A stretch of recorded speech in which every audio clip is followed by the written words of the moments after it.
বললাম যে শুনো, তুমি তো 2-3 মাস ধরে কোনো রকম শপিং করোনি। তুমি এক কাজ করো,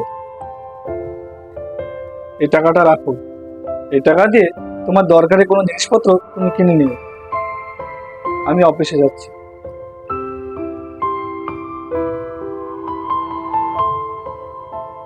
সত্যি সারাটা দিন তুমি বাড়ির সমস্ত কাজ করো, তুমি একদম বিরক্ত হও না, তাই না?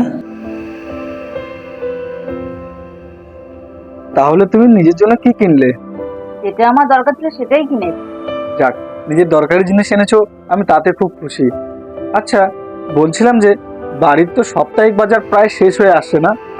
তোমাকে বাজার সপ্তাহখানেক আনতে হবে না, আমি নিয়ে এসেছি। তুমি এনেছো কিভাবে? কেন, তুমি যাওয়ার সময় যে টাকাটা দিয়েছো সেটা দিয়ে এনেছি। আরে এই টাকাটা তো আমি তোমার নিজের খরচার জন্য দিয়েছিলাম। সত্যি মেয়েদের বোঝা কিন্তু ভারী মুশকিল। সত্যি মেয়েরা কিরকম বিয়ের পর বদলে যায়, তাই না বলো?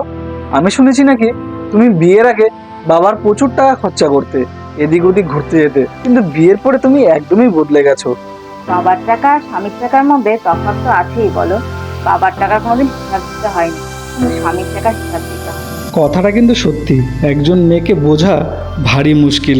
আশা করি বন্ধুরা ভিডিওটা তোমাদের ভালো লেগেছে। ভিডিওটা ভালো লাগলে অবশ্যই একটা লাইক করে ভিডিওটাকে শেয়ার করে দিও।